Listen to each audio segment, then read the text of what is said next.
Kembali di Sindo sore, pemirsa, jelang putusan sidang sengketa Pilpres 2024, suasana di sekitar gedung Mahkamah Konstitusi hingga sore ini masih landai. Belum tampak adanya pengamanan ketat yang dilakukan aparat gabungan untuk mengamankan jalannya putusan sidang pekan depan. Di sekitar gedung MK hanya tampak beton pembatas kawat berduri dan satu unit mobil barakuda yang disiagakan sejak bulan lalu untuk mencegah hal-hal yang tidak diinginkan.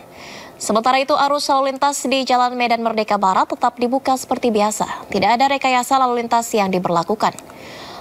Mahkamah Konstitusi akan menggelar pembacaan putusan sidang sengketa Pilpres 2024 pada Senin pagi mendatang.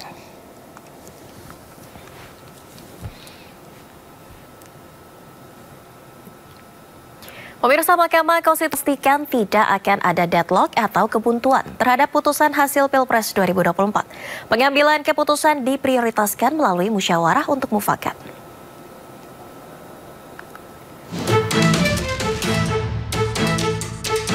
Juru bicara Mahkamah Konstitusi Fajar Laksono menjamin tidak ada deadlock dalam putusan terkait sengketa Pilpres 2024. Hingga pengumuman pada 22 April mendatang, Hakim Konstitusi terus melakukan rapat permusyawaratan hakim atau RPH terkait pengambilan keputusan.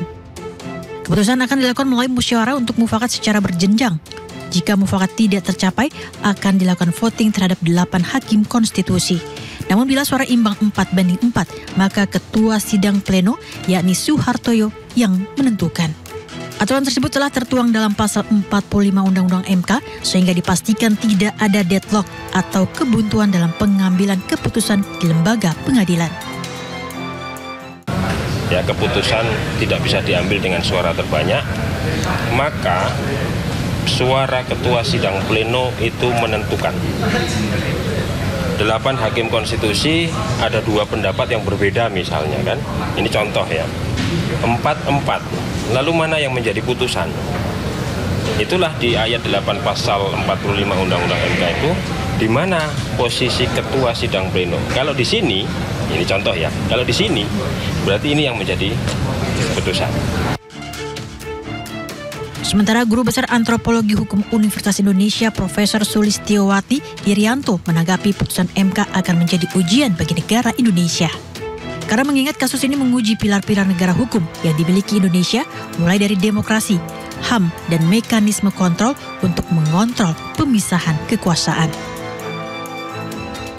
Nah, sengketa pemilu di MK itu diselesaikan di MK, artinya kita juga sedang menguji pilar-pilar negara hukum.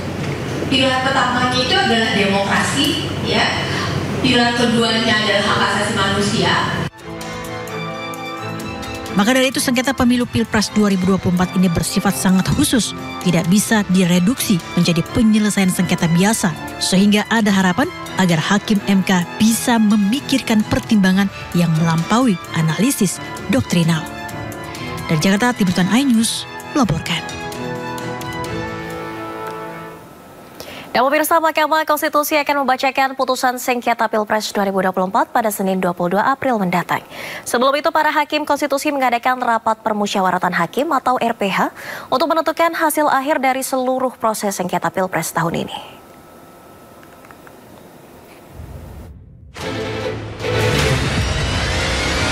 Mahkamah Konstitusi akan membacakan putusan sidang perselisihan hasil pemilihan presiden 2024 pada Senin atas gugatan yang diajukan oleh kubu pasangan calon presiden dan wakil presiden Anies Baswedan Muhaimin Iskandar serta Ganjar Pranowo Mahfud MD.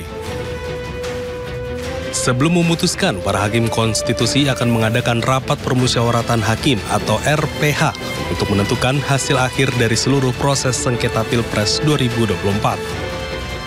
Gugatan terhadap hasil Pilpres bukanlah hal baru sejak pemilu langsung digelar pada 2024. MK selalu menangani gugatan hasil Pilpres. Namun, ada sejumlah keputusan dan peristiwa yang baru pertama kali terjadi sepanjang sejarah sengketa hasil pemilu di MK.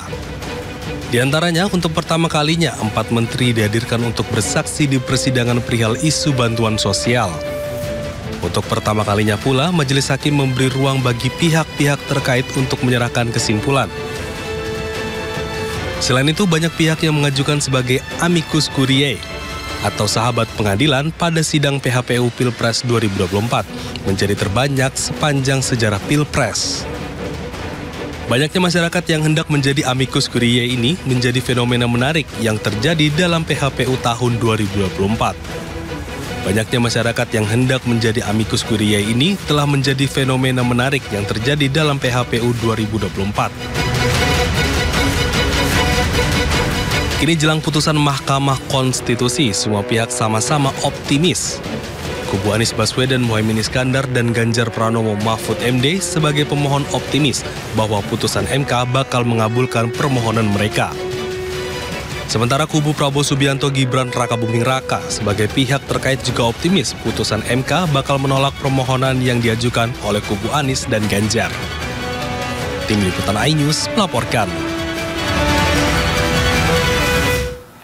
Sementara itu, pemirsa, Ketua Koordinator Strategis TKN Prabowo Gibran Sufmi Dasko Ahmad mengimbau agar pemilih pasangan nomor urut 2 tidak menggelar aksi di hari sidang putusan perselisihan hasil pemilihan umum Pilpres pada Senin 22 April mendatang di depan gedung MK.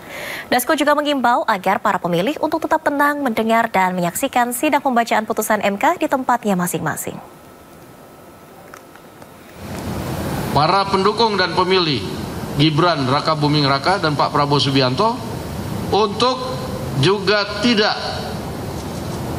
turun mengadakan aksi-aksi baik di Mahkamah Konstitusi maupun di tempat-tempat lain. Kami menghimbau agar para pendukung dan pemilih Prabowo Gibran untuk tetap tenang, untuk menyaksikan pembacaan putusan itu boleh dilakukan di rumah masing-masing, di kantor, atau melakukan acara-acara nobar tanpa harus melakukan aksi-aksi baik di depan Mahkamah Konstitusi maupun di tempat-tempat lain. Mahkamah Konstitusi mendapat kiriman karangan bunga menjelang putusan hasil Pilpres 2024 Senin esok. Juru bicara MK Fajar Laksono mengaku tidak memasang karangan bunga tersebut untuk menjaga netralitas. Jelang putusan hasil pemilu 2024, Mahkamah Konstitusi mendapat banyak kiriman karangan bunga. Dari karangan bunga yang dikirimkan seperti menunjukkan dukungan untuk pasangan Capres 02. Menanggapi hal itu, juru bicara MK Fajar Laksono berterima kasih kepada pengirim dan mengaku tidak mengetahui siapa yang mengirim karangan bunga tersebut. Namun ia menjelaskan alasan tidak memajang karangan-karangan bunga di Mahkamah Konstitusi karena untuk menjaga netralitas. Dari Jakarta, Ismailia Abdul Roshid, iNews melaporkan. Timnas Indonesia U23 memperbesar peluang lolos ke perempat final Piala Asia U23 2024 di Qatar. Informasi selengkapnya usai jeda berikut, tetaplah di Sindo Sore.